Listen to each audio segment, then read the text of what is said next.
Hello students, welcome to Kumar institute. My name is Rahul Kumar. आज हम discuss करेंगे मैथ्स की एक्सरसाइज 3.2। देखिए, इससे पहले आपकी 3.1 एक्सरसाइज कंप्लीट हो चुकी है, उसे प्लीज़ आप देखिए। उसके बाद एक्सरसाइज है आपकी 3.2 और जो बेसिकली डिपेंडेंट है ग्राफिकल मेथड पे। अब देखिए, ग्राफिकल मेथड की बात करने से पहले आपको कुछ चीज़ें समझनी होंगी इक्वेशंस के बारे में।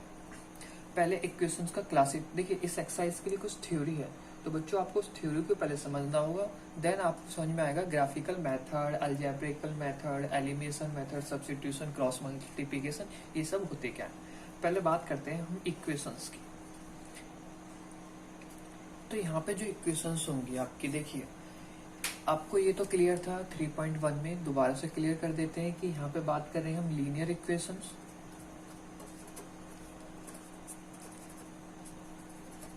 इन two variable. Pair of linear equation है basically, linear equations in two variable. अब देखिए, अब लीनियर इक्वेशन इनटू वेरिएबल की खास बात क्या है। अब ये जो इक्वेशंस है जो ब्रॉडली डिवाइडेड है, ये डिवाइडेड होती है 3 पार्ट्स में, सॉरी 2 पार्ट्स में। देखिए कैसे, लीनियर इक्वेशन। अब ये 2 पार्ट कौन से होते हैं उनको समझिए। ये 2 पार्ट आते हैं, एक होता है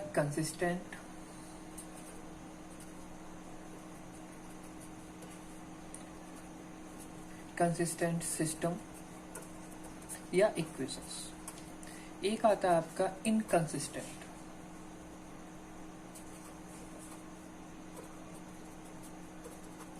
सिस्टम या इक्वेशन। कुछ भी कह सकते हो आप, बिल्कुल सही बात है, कोई गलत नहीं है। वैसे बेसिकली सिस्टम की बात होती है, इक्वेशंस की ज्यादा में होती नहीं है, लेकिन आपको यहाँ पे फोकस जो करना है वो इस चीज पे करना है कि आपको ये क्लियर होना चाहिए कि कंसिस्टेंट क्या है या इनकंसिस्टेंट है क्या आखिरकार। तो देखिए, बात करते हैं कंसिस्टेंट की। देखिए, जो इक्वेशंस है, अब ये हमने कह तो दिया इक्वेशंस ब्रॉडली 2 पार्ट्स में डिवाइडेड है, कंसिस्टेंट सिस्टम और इनकंसिस्टेंट। तो कंसिस्टेंट में क्या आता है और इनकंसिस्टेंट में क्या आता है, वो समझिए। देखिए, कोई भी इक्वेशन है जैसे कि 2x plus 3y plus not a plus equal to 10, 5x plus 7y equal to 6, ये जो 2 इक्वेशंस है, इनका सॉल्यूशन हमें मिलेगा या नहीं मिलेगा, हम इस पे बात करेंगे। सॉल्यूशन बेसिकली हमारे पास होगा या नहीं होगा। मैं आपको ये चीज बताना चाहता हूँ बच्चों, ऐसा कुछ नहीं है कि हमारे पास 2 इक्वेशंस हैं तो जनरल इनके सॉल्यूशन हम फाइंड आउट कर सकते हैं। ऐसा भी होता है कि हम सॉल्यूशन फाइंड आउट कर ही नहीं सकते। तो देखिए, जहां हमें सॉल्यूशन मिलता है, कंसिस्टेंट इक्वेशन हम इस चीज को कहेंगे जिसमें ये समझिए हमारे पास सॉल्यूशन हो, गेट या हैव सॉल्यूशन। और इनकंसिस्टेंट हम उसको कहेंगे डोंट हैव सॉल्यूशन, यानी कि जिसका सॉल्यूशन ही हम फाइंड आउट नहीं कर सकते। मीनिंग ना हम x की वैल्यू फाइंड आउट कर सकते ना y की वैल्यू फाइंड आउट कर सकते। तो उन इक्वेशंस को हम क्या कहते हैं, इनकंसिस्टेंट। और जिनकी हम x और y की वैल्यू फाइंड आउट कर सकते हैं उन्हें क्या कहते हैं, कंसिस्टेंट सिस्टम। तो अब देखिए, अब ये भी फिर 2 पार्ट में डिवाइड होते हैं।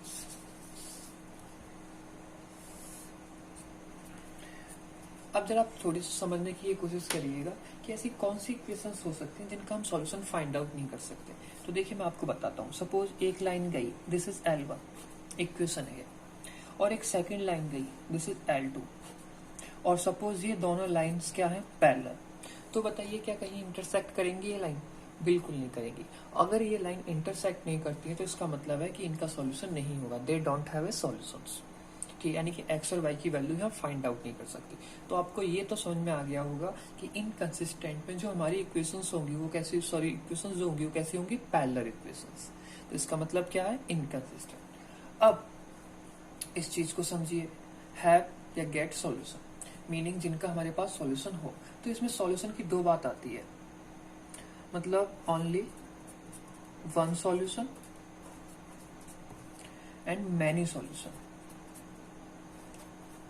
मैनी सॉल्यूशन की जगह कहीं कहीं इनफाइनाइट सॉल्यूशन भी होता है, बात एक ही है। Infinite solution. अब वन सॉल्यूशन और इनफाइनाइट सॉल्यूशन में डिफरेंस क्या है? तो वन सॉल्यूशन का मतलब समझिएगा कि ये दो लाइन क्या कर रही है, इंटरसेक्ट कर रही है। ये L1 लाइन है, ये L2 लाइन है। अगर ये इंटरसेक्ट कर रही है तो एक ऐसा पॉइंट होगा जहां पे हमें क्या मिलेगा, सॉल्यूशन मिलेगा। तो किसी एक ही पॉइंट पर तो इंटरसेक्ट कर रही है, तो इसका मतलब क्या हो गया, only have one solution, only one solution, यानी कि एक ही सॉल्यूशन होगा। अब मैनी सॉल्यूशंस का मतलब क्या, सपोज ये एक L1 लाइन है और इसी के ऊपर आपकी एक दूसरी लाइन गई है। कौन सी लाइन, L2 लाइन। सेम ही कलर है, यहाँ तो पता भी नहीं लगने वाला। देखिए जस्ट इसी के ऊपर एक और लाइन गई है हमारी, कौन सी, L2 लाइन। तो बताइए हर एक पॉइंट पे ये क्या कर रहा है, इंटरसेक्ट कर रहा है। तो हर एक पॉइंट पे इंटरसेक्ट करने का मतलब क्या हो गया, मैनी सॉल्यूशन या इनफाइनाइट सॉल्यूशन। आई होप आपको अच्छी तरह से समझ में आ गया होगा। देखिए ओवरव्यू का, लीनियर इक्वेशंस होती हैं, दो सिस्टम में डिवाइड होती हैं, कंसिस्टेंट, इनकंसिस्टेंट। अभी कैसे पहचानेंगे वो अभी हम बात करेंगे बच्चों। पहले आप समझ तो लीजिए क्या है ये consistent solution, inconsistent solution. Consistent का मतलब क्या होता है, हैव सॉल्यूशन। इनकंसिस्टेंट का मतलब क्या, डोंट हैव सॉल्यूशन। और हैव सॉल्यूशन में आता है ओनली वन सॉल्यूशन या many infinite solution. One solution का मतलब है लाइन इंटरसेक्ट करेंगी। मैनी सॉल्यूशंस का मतलब क्या है कि लाइन इंटरसेक्ट नहीं, सॉरी, लाइन क्या करेंगी, एक दूसरे पर ओवरलैप करेंगी। एक दूसरे पर ओवरलैप करने को क्या बोलते हैं, अभी बताते हैं हम आपको। चलिए साथ में बताते ही जाते हैं। देखिए अगर लाइन इंटरसेक्ट करती है तो इसे बोलते हैं इंटरसेक्टिंग लाइन। Intersecting line. अगर लाइन क्या करती है, एक दूसरे को इंटरसेक्ट करती है। तो ये चीज क्लियर हुई आपको। अगर लाइन बिल्कुल एक दूसरे पर मतलब ओवरलैप करती है तो इसका मीनिंग क्या है, मैनी सॉल्यूशन रहेगा। लेकिन इन लाइंस को बोलते हैं कोइंसिडेंट लाइन। कौन सी लाइन बोलते हैं, देखिए ये इसका पार्ट है और ये इसका पार्ट है, कोइंसिडेंट लाइन। अब फिर बात आती है पैरेलल लाइंस की। तो इन लाइंस को क्या बोलते हैं, जब हमारे पास कोई सॉल्यूशन नहीं होता तो इन्हें बोलते हैं हम पैरेलल लाइन। ये चीज क्लियर हुई आपको कि हमारी लाइंस क्या है, तीन पार्ट्स में डिवाइड है, इंटरसेक्टिंग लाइन, कोइंसिडेंट लाइन और पैरेलल लाइंस। अब देखिए हम पहचानेंगे कैसे कि कौन सी लाइन इंटरसेक्टिंग है, कोइंसिडेंट है, कोइंसाइड है या फिर पैरेलल है। तो इन्हें पहचानने के लिए हमारे पास एक इक्वेशंस के पैटर्न आते हैं। क्या आते हैं, देखिए सपोज आपके लिए मैं जनरली दो इक्वेशंस लिख रहा हूं। एक स्टैंडर्ड फॉर्म है बच्चों, ये ax plus by equal to c, alpha x plus beta y, अब यहाँ पे मुझे डी लिखना पड़ेगा, चलिए डी लिख दिया। अब देखिए इंटरसेक्टिंग लाइन का मतलब क्या है। इंटरसेक्टिंग लाइन का सिंपल मीनिंग है, ये टर्म्स क्या होते हैं, देज टर्म्स आर कोफिशिएंट टर्म। तो x और y के जो कोफिशिएंट होंगे, पहले लिखिए a upon alpha equal to b upon beta. तो याद रखिएगा ये हमेशा अनइक्वल होंगे। कैसे होंगे, अनइक्वल। अनइक्वल का मीनिंग क्या हो गया कि ये इनके कोफिशिएंट अनइक्वल होंगे, और अनइक्वल होने का ही मतलब होता है कि वो लाइन कैसी है, इंटरसेक्टिंग लाइन। चलिए ये तो बात हो गई, लेकिन आपको एक एग्जांपल से और समझाते हैं।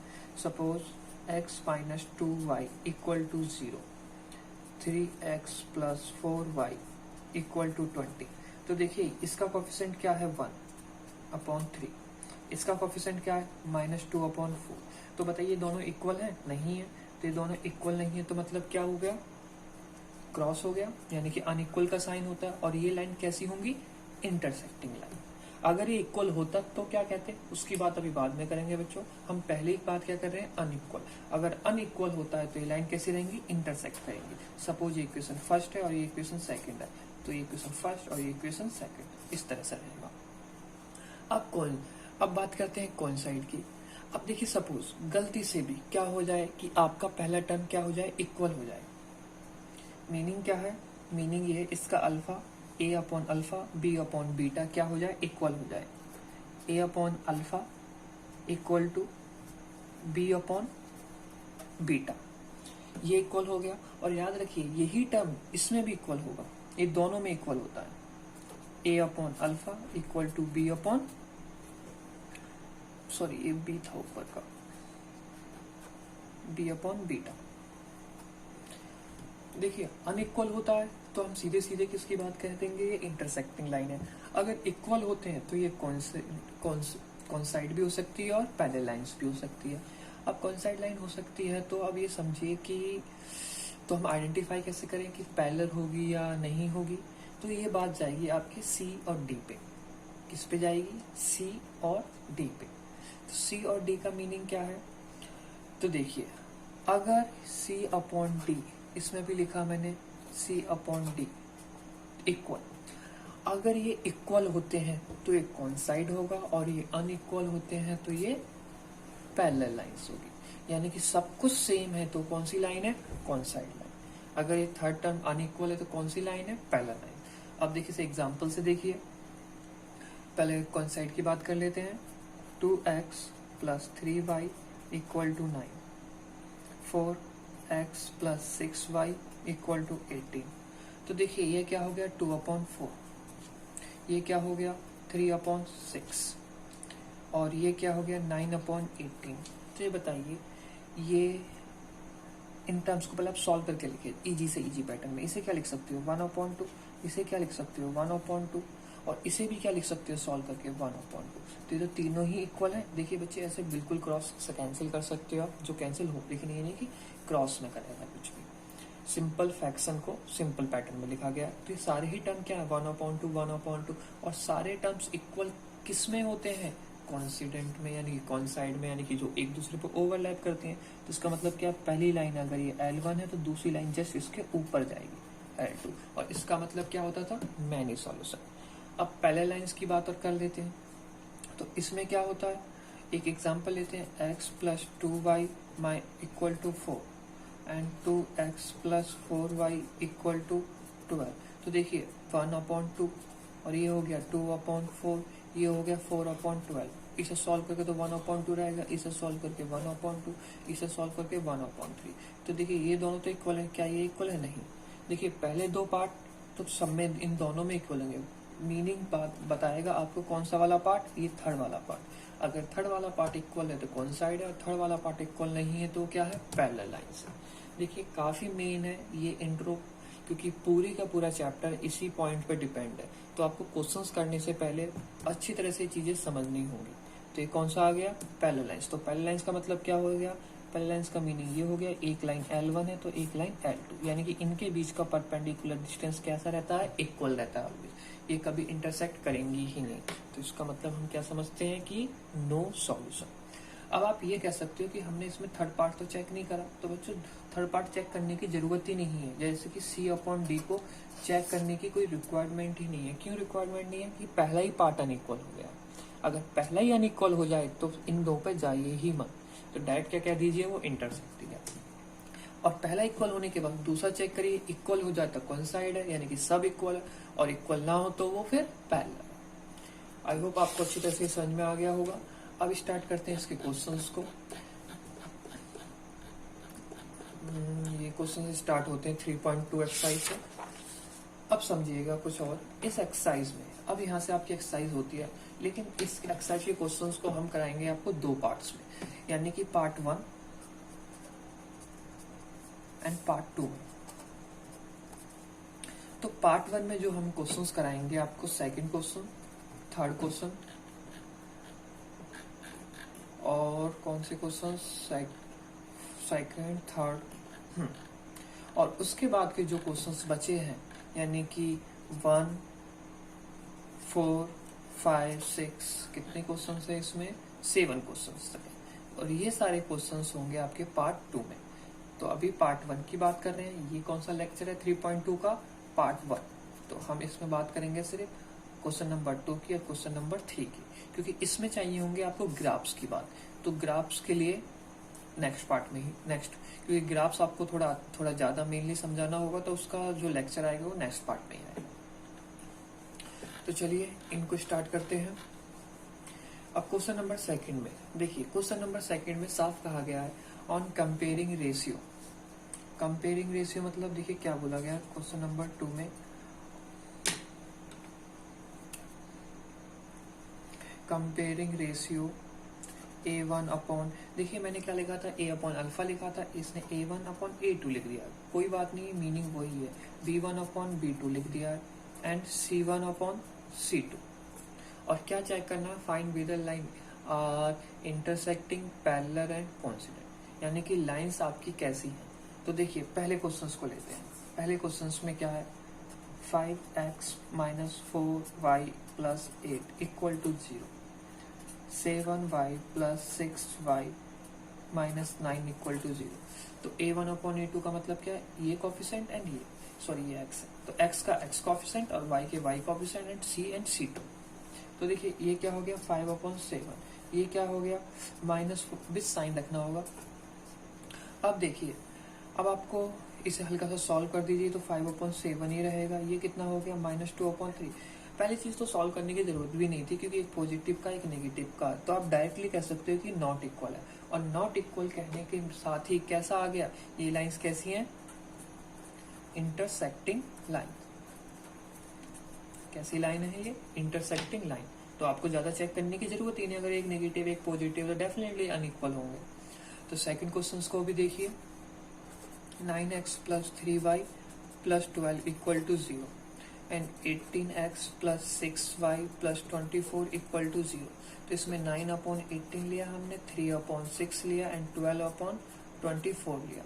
तो देखिए 1 अपॉन 2, ये भी हो रहा है 1 अपॉन 2, ये भी हो रहा है 1 अपॉन 2।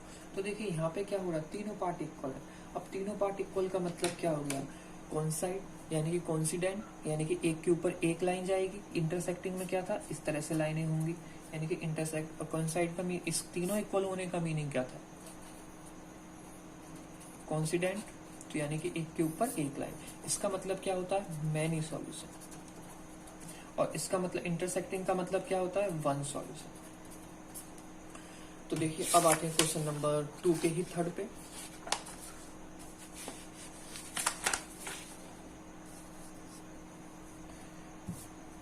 क्वेश्चन नंबर आ गया 2 का थर्ड पार्ट। तो देखिए थर्ड पार्ट में क्या गिवन है आपको, थर्ड पार्ट में गिवन है 6x minus 3y plus 10 equal to 0 and 2x minus y plus 9 equal to 0। तो 6 upon 2 minus 3 upon minus 1 and 10 upon 9। तो देखिए ये हो गया आपका 3, सिंपली 3 अपॉन 1 या 3 लिख सकते हैं, ये भी कैंसिल हो गया, क्या हो गया 3। और ये क्या हो गया 10 अपॉन 9, इसे 10 अपॉन 9 ही रहने दीजिए। ये दोनों पार्ट तो बिल्कुल इक्वल है। क्या ये पार्ट इक्वल है, बिल्कुल इक्वल नहीं, क्योंकि इसको 9 से डिवाइड करो तो 1 पॉइंट समथिंग आएगा, ये 3 पॉइंट है। तो आपके पहले दो पार्ट तो इक्वल है, लास्ट वाला पार्ट इक्वल नहीं है। तो लास्ट वाला पार्ट इक्वल नहीं है तो उसे क्या कहते हैं हम, पैरेलल लाइंस।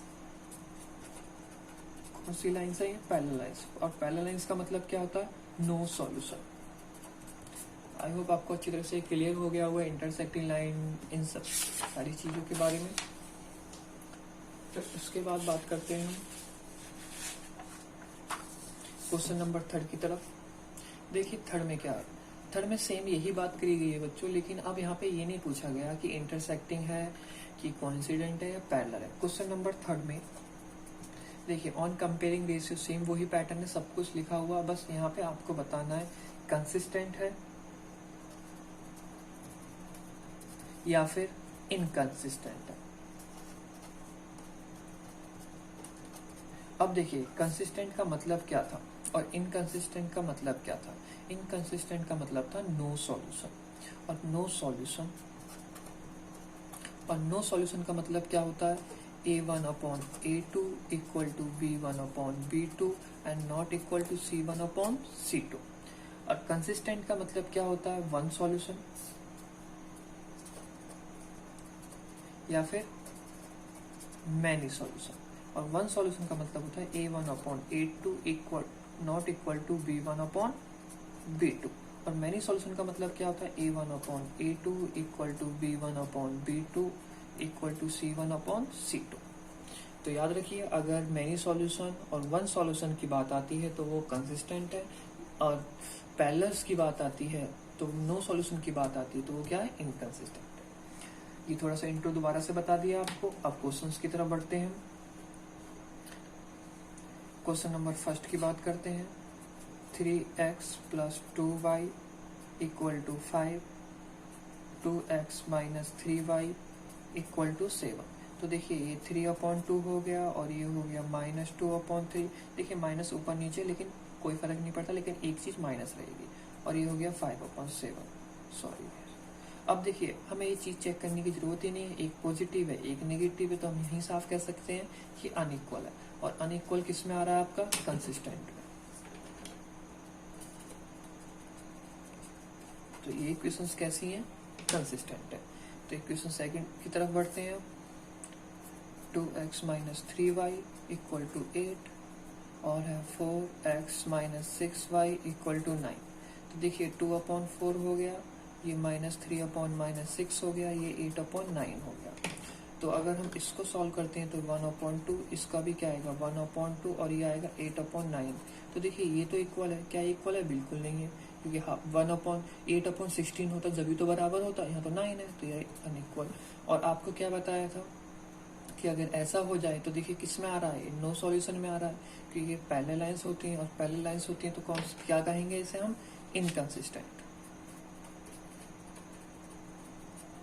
तो ये किस में आ गया? इनकंसिस्टेंट। अब इसके बाद बात करते हैं क्वेश्चन नंबर थर्ड की तरफ। देखिए थर्ड में क्या है? 3/2x + 5/3y = 7, 9/x - 10y = 14। तो देखिए 9x है, तो ये 3/2 ओवरऑल डिवाइड 9 हो गया, ये क्या हो गया 5/3 ओवरऑल डिवाइड -10 हो गया, ये हो गया 7/14। तो सबसे पहले देखिए जिसके कुछ नहीं 1 लिखा जाता है।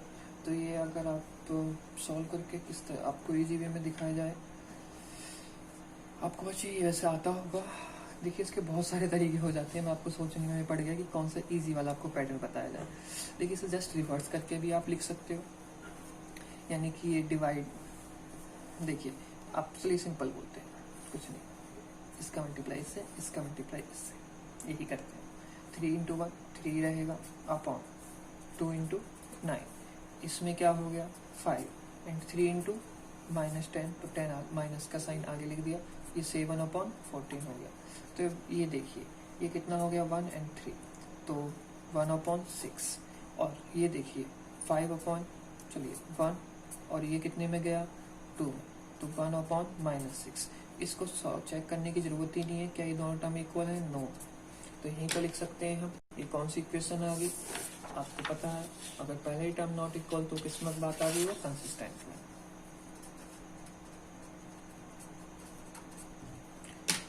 एंड क्वेश्चन नंबर 4 की तरफ बढ़ते हैं हम। 5x - 3y = 11 and -10x question -10x + 6y = -22। तो देखिए इसमें क्या करना, सिंपली 5/-10 हो गया, एंड -3/6 हो गया, एंड 11/-22 हो गया। ये कितना आया 1/2, माइनस का ये भी माइनस का 1/2, माइनस का 1/2। अब बताइए यहाँ पे तो सारे ही पार्ट्स इक्वल हैं, अगर सभी पार्ट इक्वल होते हैं तो बात किसकी आती है? Many solution. और मैनी सॉल्यूशन का मतलब क्या है? कंसिस्टेंट। अब आपका 5th वन बच गया, एक लास्ट, इसमें क्या दे रखा है 4/3x + 2y = 8 and 2x + 3y = 12। तो देखिए यहाँ पे क्या हो जाएगा 4/3/2, तो मैंने आपको सिंपली बोल देता था कि इसके साथ मल्टीप्लाई रहता है, एंड 2/3 एंड 8/12।